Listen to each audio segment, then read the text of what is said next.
afternoon. Honorable Anthony J. Blinken, Secretary of State of the United States of America, Honorable Minister of External Affairs of India, Dr. S. Jaishankar, distinguished members of both delegations, members of the media, a very good afternoon again to all of you, and a very warm welcome on this special press interaction on the occasion of the visit of the Secretary of State of the United States of America to New Delhi. Thank you for being in person here. We will begin with statements to the media from both ministers. May I now request Honorable Minister of External Affairs, Dr. S. Jaishankar, to make his opening remarks from their side.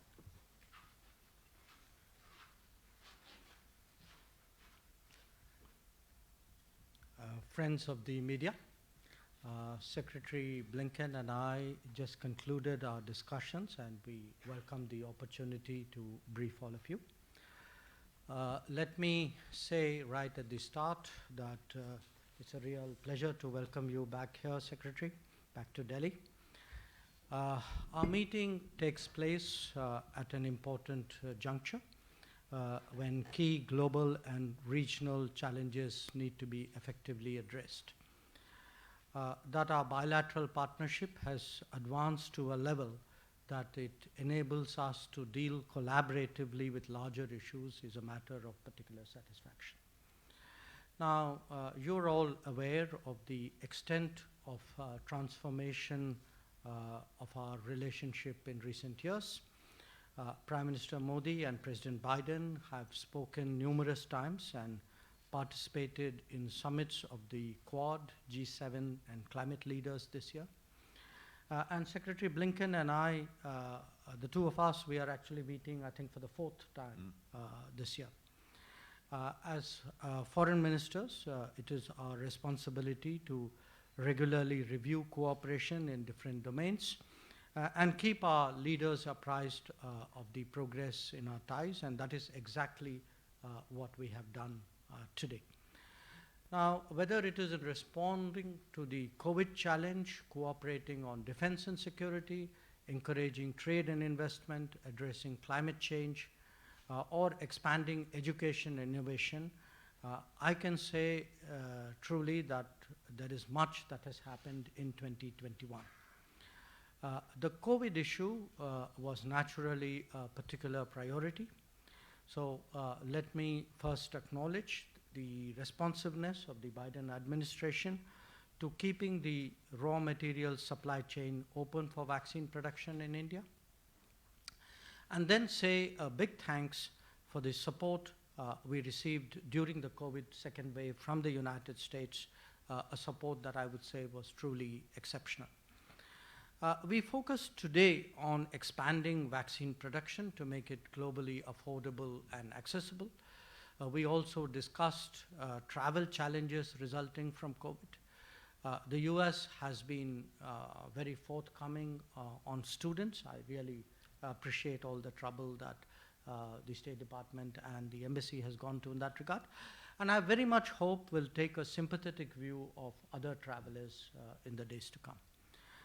We spoke at length about regional concerns, multilateral institutions, and global issues. The expanding Indian footprint, be it in Africa, Southeast Asia, Caribbean, or the South Pacific, has naturally broadened our shared agenda. Among the many issues that we looked at, I would specifically note Afghanistan, the Indo-Pacific, and the Gulf.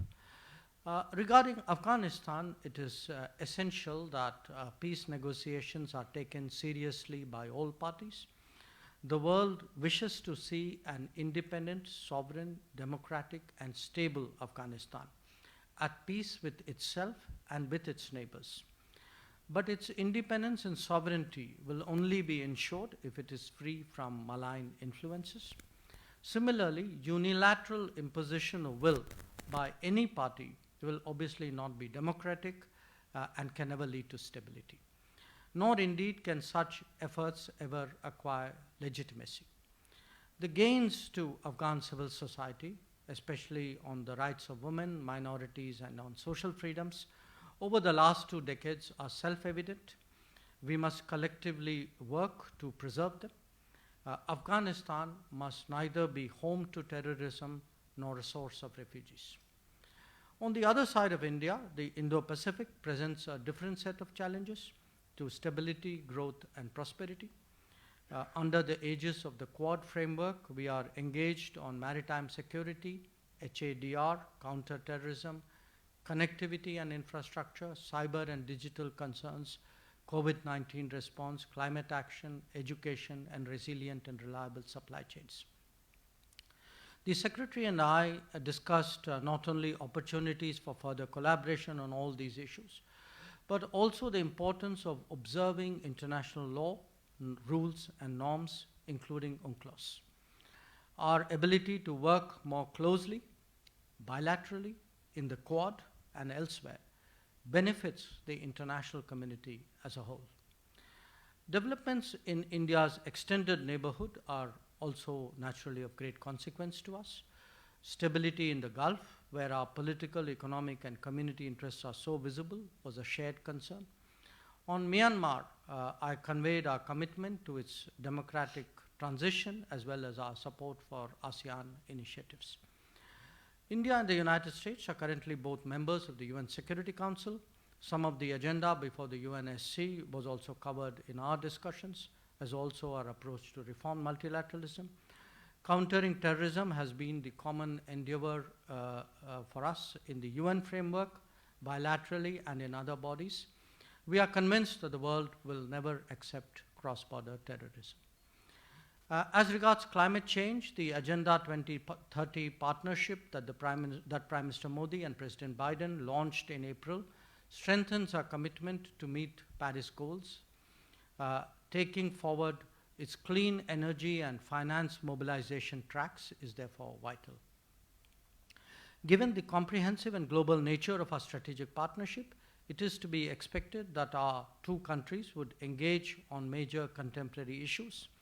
Such conversations are not only essential in a democratic, diverse, and multipolar world, but actually affirm that we have entered a new era. We approach this pluralism through the lens of our own contexts, convictions, and cultures. Secretary Blinken and I have been very much part of the journey that has brought our two nations so close today. Our ties obviously serve our national and mutual interests well, but more important, make a real difference to the world and the big issues of our times. Having noted that, let me ask you, Tony, to give your take of our talks today, and I request the Secretary for his remarks. Thank you. Thank you very much, and good afternoon, everyone. It's a real pleasure to be back in India. I was just thinking that the first time I came here was 40 years ago with my family. I'm here now in a somewhat different circumstance, but it's wonderful to be here. And I especially want to thank Prime Minister Jaishankar, all of our colleagues in government, and some of the individuals I've had the opportunity to meet already today for an incredibly warm welcome. The Minister and I have a partnership and friendship going back some years, and I have to say it's one of the particular pleasures of my job to be able to work with you on a regular basis. There are few relationships in the world that are more vital than the one between the United States and India. We are two of the world's leading democracies, and our diversity fuels our national strength.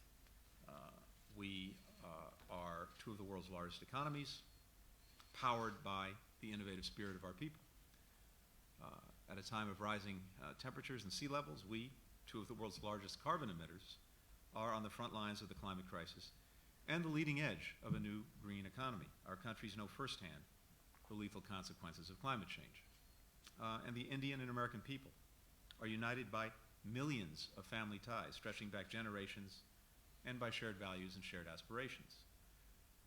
Together, the actions that India and the United States take are shaping the 21st century and beyond. That's why strengthening the partnership with India is one of the United States' top foreign policy priorities.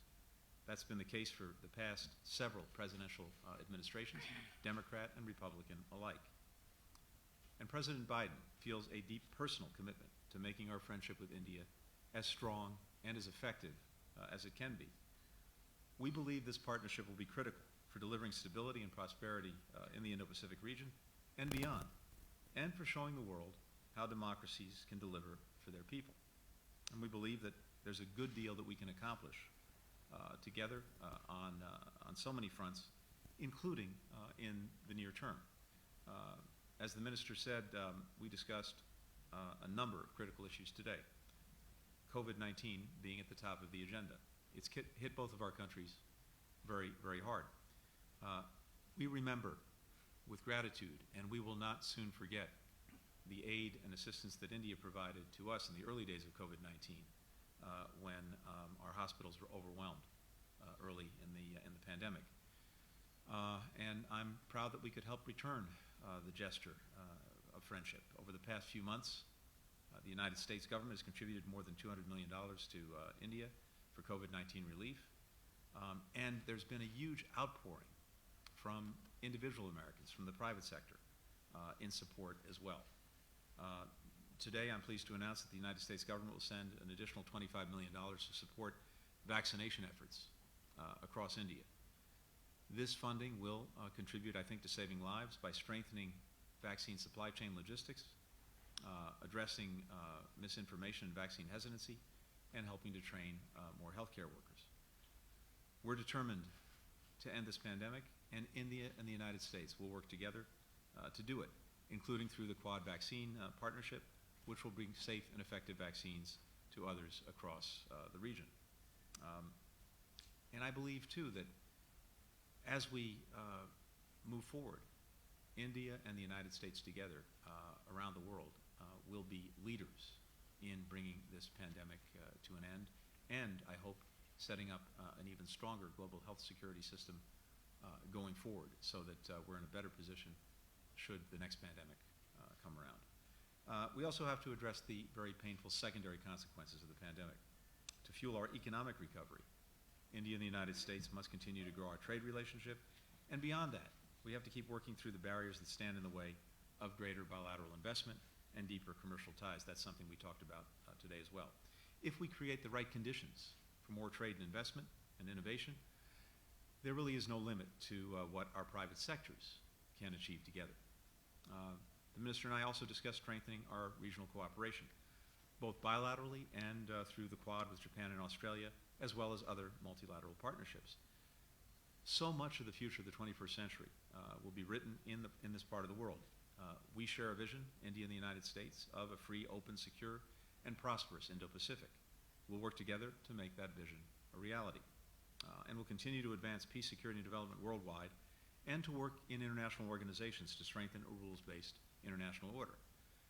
Just to come back to one example, the Quad countries, as the minister noted, are focused together on dealing effectively with COVID-19, on advancing the climate agenda, on dealing with emerging technologies. And we're bringing our experts together on a number of other vitally important issues to this region and beyond, including infrastructure, supply chains, maritime security. We discussed regional security issues, as the minister noted, including Afghanistan. India and the United States share a strong interest in a peaceful, secure, and stable Afghanistan. As a leader and critical partner in the region, India has made and will continue to make vital contributions to Afghanistan's stability and development, and will continue to work together to sustain the gains of the Afghan people and support regional stability after the withdrawal of coalition forces from the country. And indeed, we talked about the climate crisis as well. Earlier this year, we launched the U.S.-India Climate and Clean Energy Agenda 2030 partnership to help achieve our ambitious 2030 targets. For the United States, slashing greenhouse gas emissions in half.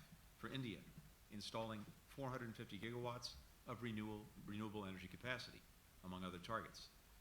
That's nearly twice the amount of renewable energy capacity that the entire world added in 2020. It would demonstrate to emerging economies that economic development and a cleaner economy go hand in hand. Today's conversations, including my meeting earlier today with National Security Advisor Doval and my meeting later today with Prime Minister Modi, are valuable, important opportunities to carry our cooperation forward.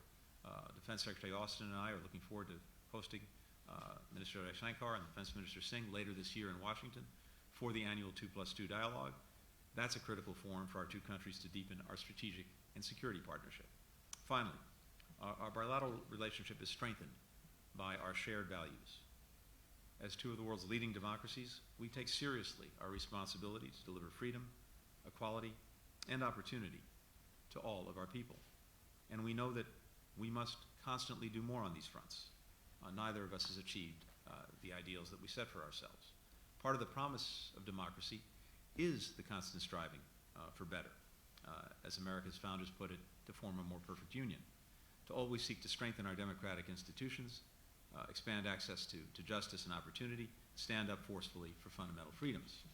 Those values are the heart of our democratic systems. They're at the core of the vast array of partnerships connecting our countries, not only between our governments, but also between our private sectors, universities, civil societies, most of all, between our people.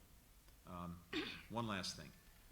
To prepare for my visit today, I look back on an earlier visit to India by an American leader. In 2006, then Senator Joe Biden was here. And during that visit to India, he said, and I quote, "My dream is that in 2020, the two closest nations in the world will be India and the United States. If that occurs, the world will be safer." Well, it's 2021. Joe Biden is President of the United States. The friendship between India and the United States is one of the most consequential in the world. And we too look to the future, to 2030 and beyond, because once again, the choices and investments that we make today can produce a healthier, more peaceful, more prosperous, more democratic future for our children and for the world. That's the opportunity before us, and that's what the people of India and the United States will work together to achieve. Thank you. Thank you, Honorable Ministers, for your opening statements. I will now invite questions from the members of the media here for our dignitaries.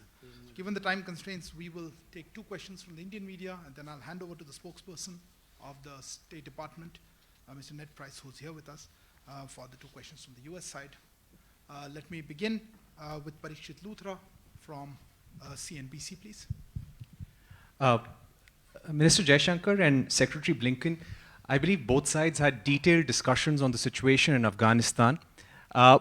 Could you tell us about the areas of convergence and divergence about Afghanistan and the way ahead?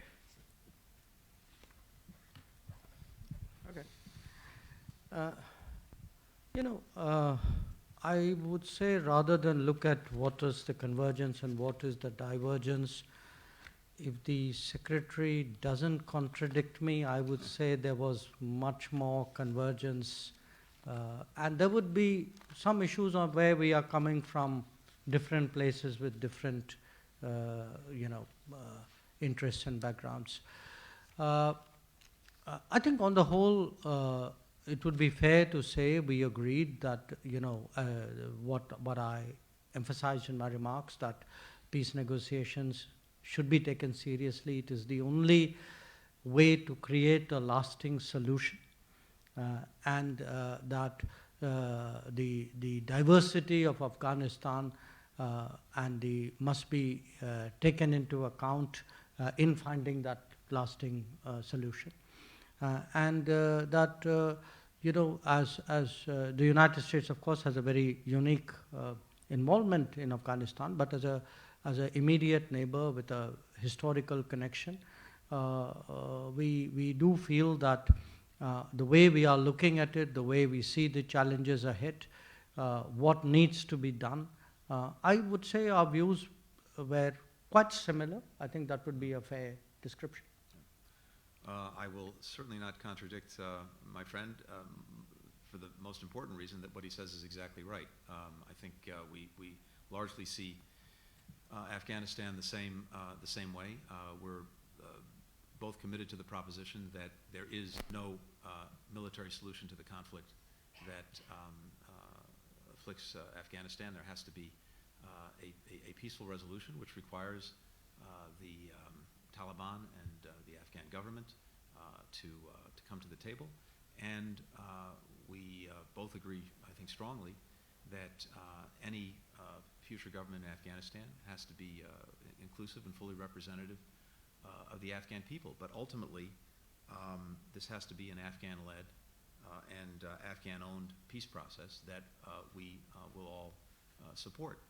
I think it's also accurate to say that there is largely agreement among most countries, both neighboring Afghanistan and in the region, on the need for that kind of future, and certainly a rejection of the proposition that military force is the way to define the future of the country, and strong support for an Afghanistan that is inclusive and representative of its people. So I would say that we are both not only in alignment, but working together and also working with other countries, both neighboring Afghanistan and in the region, to support that kind of future for Afghanistan. Let me just add one other point to emphasize. Even as we withdraw our forces from Afghanistan and NATO and others withdraw their forces, we remain very much engaged in Afghanistan. We have not only a strong embassy there, but also important programs that continue to support Afghanistan economically, through development assistance, through security assistance. That remains. And we are very much engaged in the diplomacy of working to bring the parties together at the table for a peaceful resolution of the conflict. Thank you, Excellencies. For the second question, Elizabeth from Mint.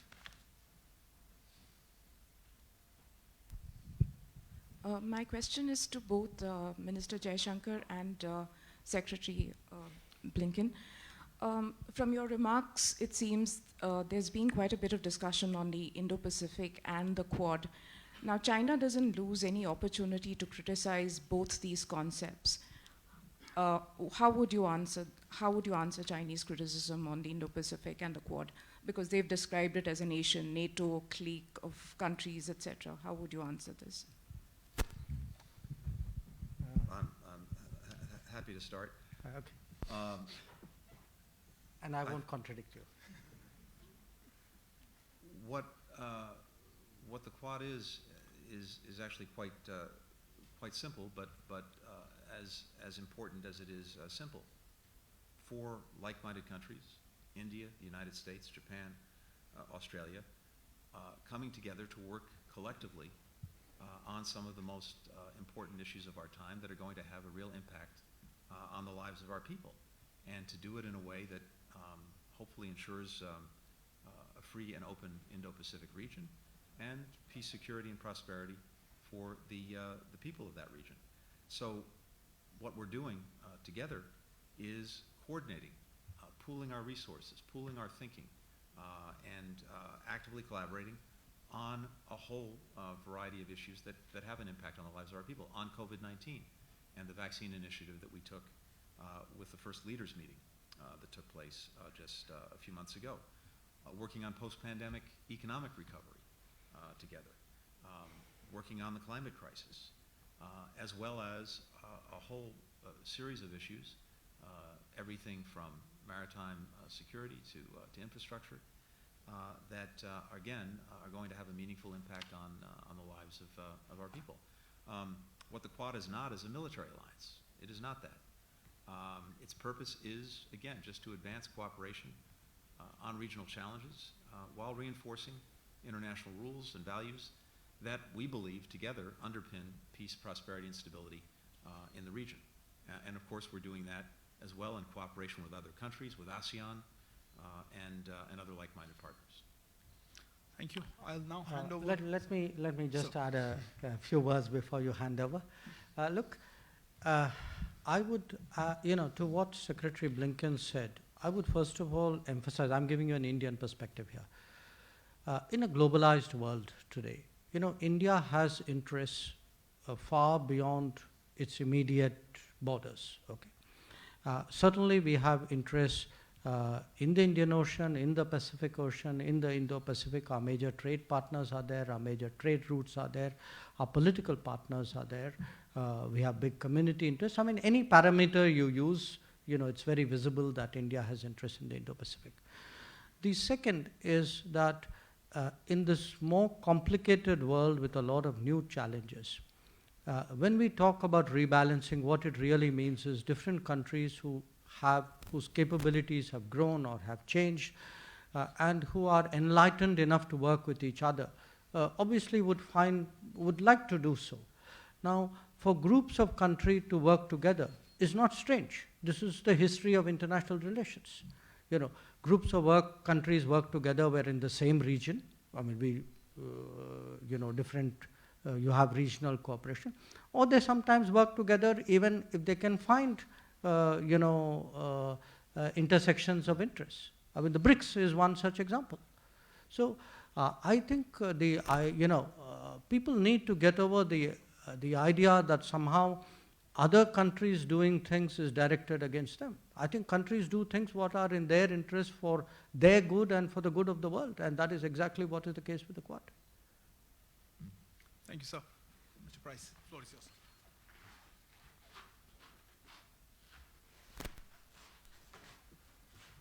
Thank you.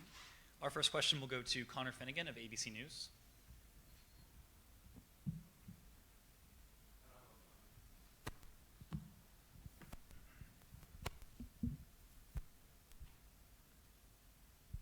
Thank you both. For Mr. Foreign Minister, how concerned are you about regional security as the U.S. withdraws its forces from Afghanistan? And do you believe the U.S. government has done enough to pressure Pakistan over its support for the Taliban?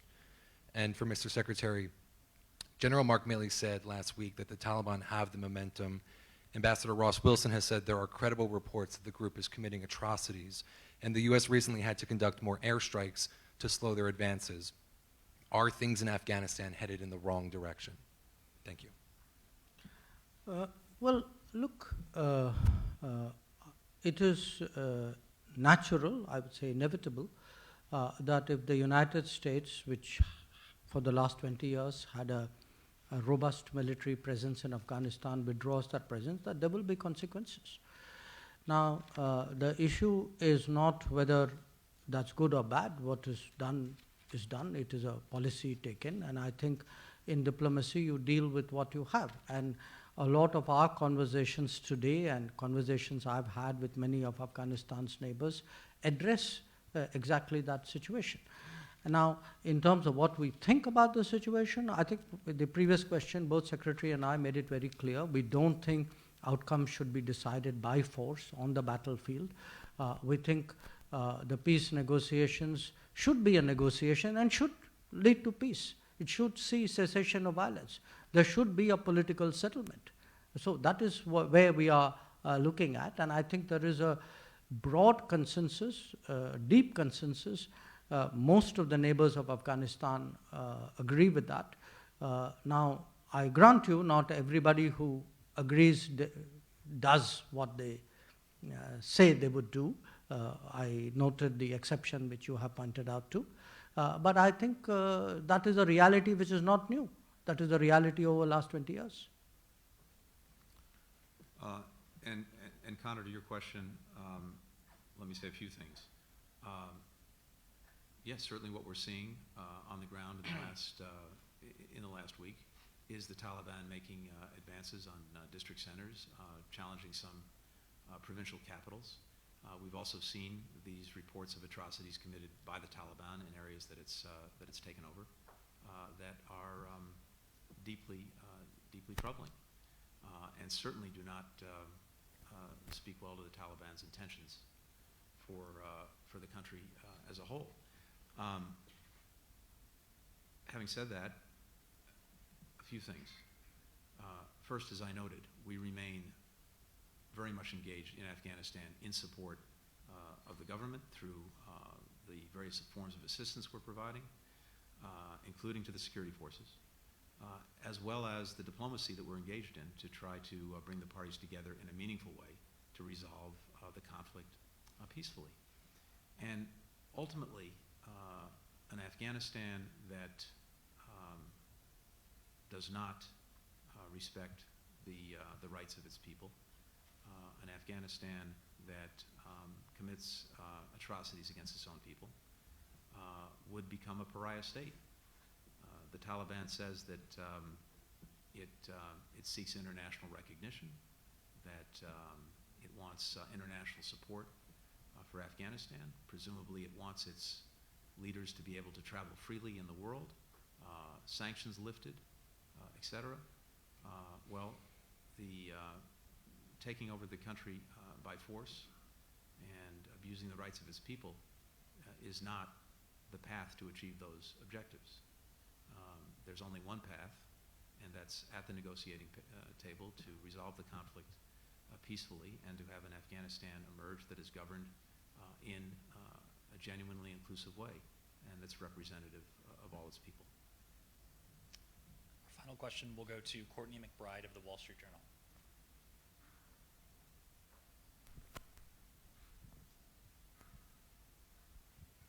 Thank you. Question for each gentleman. Mr. Secretary, you've discussed the U.S. and India's shared democratic ideals and the challenges of upholding those. And as you look to partner on issues such as climate and COVID and to offer a democratic alternative to China, how do you address the Indian government's backslide on issues such as human and to Dr. Jaishankar, what progress did you make in these discussions of a path out of the pandemic? I mean, are you confident in the ability to accelerate vaccine production and distribution? And are you satisfied that the Biden administration is committed to expanding access to the U.S. beyond the students that you mentioned? I'm happy to start. So let me start by saying that our shared values, our shared democratic traditions, the high ideals that we both set for ourselves were very much a part of our conversation today, as they usually are. And let me just tell you why. You've heard me say this already today. I've said it a few times in the past, but the relationship between our two countries is so important and so strong because it's a relationship between our democracies and, at its core, a relationship between our peoples. And I think one of the elements that Americans admire most about India is the steadfast commitment of its people to democracy, to pluralism, to human rights, to fundamental freedoms. That's, in our minds, one of the ways that we define India. And we see ourselves reflected in that. And it's in part why our shared values strengthen the relationship. Like our own, India's democracy is powered by its free-thinking citizens. We applaud that, and we view Indian democracy as a force for good in defense of a free and open Indo-Pacific, indeed, a free and open world. We also recognize that every democracy, starting with our own, is a work in progress. And when we discuss these issues, I certainly do it from a starting point of humility. We've seen the challenges that our own democracy has faced in the past and faces today. But this is, in a sense, common to all democracies. I mentioned this earlier. We talk about in our founding document the search for a more perfect union. That, by definition, means that we're not perfect, and that our entire quest is to get closer and closer to the ideals that we set for ourselves, and that's how societies make progress. And sometimes we're at moments when the challenge is painful. It can even be ugly, but as democracies, we deal with it openly. And ultimately, I think we have in our democracies self-righting mechanisms that are made up of free citizens of different backgrounds, different faiths, a free media, independent courts, powered by a system of free and fair elections. The most remarkable democratic elections in the world, in many ways, are here in India, just by sheer numbers. It's the largest expression of free political will by citizens anywhere on earth. So I say all this because as friends, we talk to each other about these issues. We talk about the challenges that we're both facing in renewing and strengthening our democracies. And I think, humbly, we can learn from each other because no democracy, regardless of how large or how old, has it all figured out. And we celebrate that the world's oldest and the world's largest democracies are dedicated at heart to a shared set of values that I believe will ensure not only the ultimate success of democracy, but the success of the relationship between India and the United States.